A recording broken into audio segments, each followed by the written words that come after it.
ముఖ్యంగా చూసుకుంటే సార్ ఇక్కడ కాంగ్రెస్ పార్టీలో తీర్మార్ మల్లన్న ఒక దారి, ఆ పార్టీలోనే ఉంటూ ఆ పార్టీని విభేదిస్తున్నాడు వీళ్ళిద్దరు కూడా. తీన్మార్ మల్లన్న నేను అనుకుంటున్నా is going off from the party, ఆ, ఖచ్చితంగా పార్టీ పెడతాడు.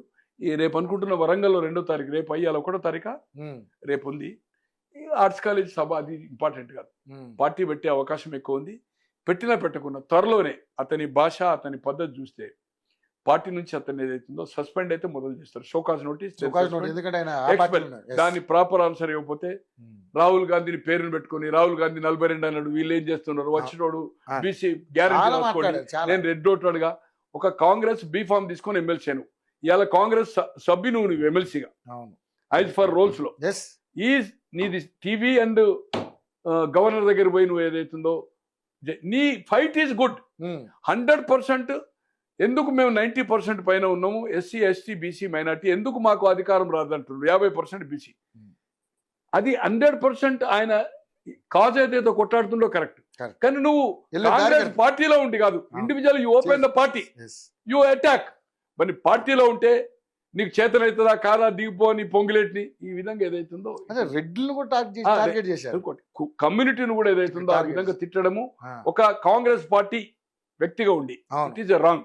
ఒకవైపు రాహుల్ గాంధీ పేరు తీసుకుంటుంది, రాహుల్ గాంధీని ఇమ్మను, ఇప్పుడు బీసీలకు 6 మంత్రులకు బీసీలకు ఇమ్మను, ఢిల్లీ పోయి కొట్టాడు, కార్పొరేషన్ ఇమ్మను, చీపీపీ తీసుకో. ఇప్పుడు ఏది ఖాళీ ఉంది కదా, కౌన్సిల్ ఏదైతుందో చైర్మన్ అక్కడ ఆయనే కదా, మన ఎవరు చీఫ్ విప్ మహేందర్ రెడ్డి చేసింది కదా, కార్పొరేషన్ మిగిలి ఉన్నాయి బీసీలకు తీసుకో. ఎక్కడ కొట్లాడతావు, ఈడ గవర్నర్ కో మీటింగ్ లో ప్రెస్ కాన్ఫరెన్స్ నీ ఛానల్ కాదు, ఢిల్లీకి పోయి నీకు శక్తి సామర్థ్యాలని స్ట్రెంత్ ఉంది. తాజ్ కృష్ణాలో నువ్వు మీటింగ్ పెట్టినావు, బీసీల మీటింగ్ ఆర్ట్స్ కాలేజీలో పెడుతున్నావు, అటువంటిది నీకు ఖచ్చితంగా స్ట్రెంత్ ఉంది, మనీ కలెక్ట్ చేసుకోగలుగుతాడు, పాపులారిటీ ఉంది. దాన్ని ఈ విధంగా చేయకు, మిస్యూజ్ చేయకు. నువ్వు ఎక్కడైతే కొట్టాలో, ఎక్కడైతే న్యాయం జరగాలో అన్యాయం జరిగింది. ఇది లేకపోతే రేపు కాంగ్రెస్ ఈ ప్రభుత్వం ఇక్కడ ఉండదు, కాంగ్రెస్ ప్రభుత్వం రాదు. దీనివల్ల పార్టీ నష్టపోతుంది. మీరు 1కి 2 సార్లు సర్వేలు చేయించుకోండి, నా మాట కాదు అందరూ ఒపీనియన్ తీసుకోండి అని పార్టీని ఒప్పించే ప్రయత్నం చేయి. కానీ అది చేయడం లేదు. నీ పర్సనాలిటీని పెంచుకోవడానికి వీళ్ళని తిడుతున్నావు. దీనివల్ల కాంగ్రెస్కు నష్టమవుతుంది, నీకు లాభం అవుతుంది, ఇష్యూకు లాభం అవుతుంది. నీ ఇష్యూ రాంగ్ అంటలేను, కానీ రాంగ్ ట్రాక్ లో కాంగ్రెస్ లో ఉండి నువ్వు క్రిటిసైజ్ చేస్తున్నావు. ఇది కాంగ్రెస్ పార్టీ సహించది. హేమీలకు షోకాజ్ నోటీస్ ఇచ్చిండ్రు, సస్పెండ్ చేసిండ్రు. స్వయంగా ఇందిరాగాంధీ సస్పెండ్ చేసిండ్రు బ్రహ్మానంద రెడ్డి. హేమీలు వినొచ్చిందా? పివి నరసింహారావు గారికి సీతారామ కేసరి టికెట్ ఇవ్వలేదు, ప్రధానిగా చేసి మళ్ళీ 96 ఎందుకైతే 98 ఇయ్యలే.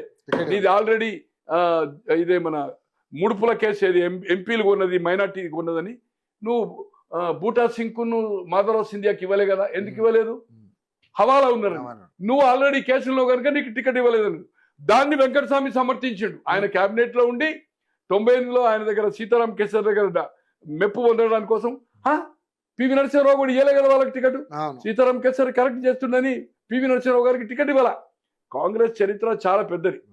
సో దయచేసి ఏదైతుందో నీవు రాహుల్ గాంధీని అడ్డం పెట్టుకుని, రాహుల్ గాంధీ 42 అన్నాడు, 42 అంటే కార్పొరేషన్లు కూడా రావాలి కదా, పంచాయతీ ఎన్నికలు కాదు కదా. సో ఇది కరెక్ట్ గా ఆయన పోరాటము, ఆయన తపన, ఆయన ఆవేదన అగ్రి జెన్యూన్. ఈ రాష్ట్రంలో బీసీ ఎస్సీ మైనార్టీ నుంచి కావాలి, ఒకేసారి 2 సార్లు దళితుడు కావాలా, నెక్స్ట్ కావాలా. కానీ కాంగ్రెస్ ను అడ్డం పెట్టుకొని, శిఖండిని అడ్డం పెట్టుకొని అర్జునుడు అధర్మ యుద్ధం చేసినట్టు కాదు, ధర్మ యుద్ధం చెయ్యి. నువ్వు ధైర్యవంతును అయితే ధర్మ యుద్ధం చెయ్యి, పార్టీ పెట్టు. నీవు అంతా ఛాలెంజ్ చేస్తున్నావు కనుక ఇప్పుడున్న పార్టీలో ఉన్నది పోరాటం. వచ్చే మిగిలిన కార్పొరేషన్స్ కానీ, మంత్రులు కానీ, చీఫ్ విప్ కానీ కోసం ఏదైతుందో ఢిల్లీలో పోరాటం చెయ్యి, దీక్ష చెయ్యి, అందరినీ కన్విన్స్ చేయడానికి ప్రయత్నం చెయ్యి. దానివల్ల నీ ఆర్గనైజేషన్కు నువ్వు అనుకున్న ఏమికి ఏదైతుందో అది స్ట్రెంత్ అయితే తప్పితే వీక్నెస్ కాదు. కానీ దీనివల్ల నువ్వు నష్టపోతున్నావు, నీ ఇమేజ్ పెరగది, పార్టీ నష్టపోతుంది, పార్టీ నష్టపెడుతున్నావు. సో ఇది నువ్వు కరెక్ట్ లైన్ లేవు. నువ్వు టార్గెట్ అసెంబ్లీకి పెట్టుకుంటున్నావు. టార్గెట్ ఇప్పటి నుంచి కూడా పెట్టుకోవాలి కదా, ఈ కోటా కూడా పెట్టుకోవాలి కదా. ఏది కార్పొరేషన్ల మంత్రివర్గం.